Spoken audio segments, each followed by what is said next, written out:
Korang selapas saya kalau umur dah 35 tahun tapi urus duit masih lagi macam waktu korang umur 20-an dulu. You see, priority dan matlamat kewangan kita kena berubah mengikut fasa hidup dan peningkatan usia. Ada 3 matlamat kewangan yang korang kena capai dalam hidup, iaitu save, grow dan retire. Nak lagi mudah faham, korang kena letak matlamat kewangan korang based on umur you sekarang. Fasa pertama adalah waktu korang umur 18 hingga 25 tahun. Waktu ini korang masih lagi belajar atau baru masuk alam pekerjaan. Keyword yang korang kena ingat adalah save. Waktu inilah korang janganlah mengada-ngada nak upgrade lifestyle. Fokus korang adalah nak wujudkan foundation atau asas yang kuat supaya korang sentiasa bersedia kalau ada apa-apa emergency. Fasa kedua pula adalah waktu korang umur 25 sampai 35 tahun. Waktu inilah kerja korang maybe dah stabil tapi memang dah mula ada komitmen baru. Dah ada rumah, ada kereta ataupun dah mula ada keluarga. Bila dah ada komitmen macam-macam ni, sekadar save sahaja dah tak cukup. Korang dah kena mula untuk ubah mindset korang kepada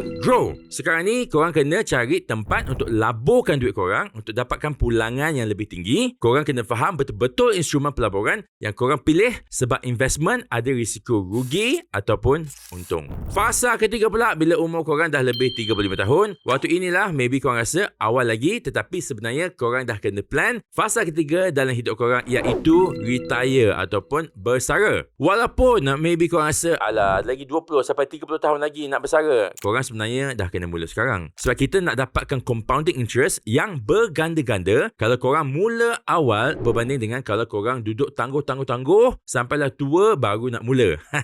So ramai orang akan tanya, Faiz, dekat mana ya yang ada semua benda ni? So I nak tunjukkan macam mana korang boleh selesaikan ketiga-tiga fasa kewangan ni hanya dengan menggunakan TNG e-wallet. You see, app ni sebenarnya dah ada semua features untuk korang capai setiap matlamat korang tu. Daripada korang buang masa scroll semua benda dekat dalam app tu, lebih baik korang pergi je dekat search bar dekat atas, lepas tu type je keyword yang korang nak. Search bar ni dia pandai tau. Kalau korang type satu perkataan contohnya save ataupun grow ataupun retire, nanti akan keluar semua features-features dalam app tu yang berkaitan dengan apa yang korang cari. Jadi kesimpulannya, matlamat hidup korang akan berubah ikut peredaran masa. Tapi sekarang ni dah mudah. Solution untuk semua matlamat korang boleh dicari dalam TNG e-wallet. So guys, antara save, grow dan retire, matlamat mana yang korang dah mula buat sekarang? Cuba komen kat bawah.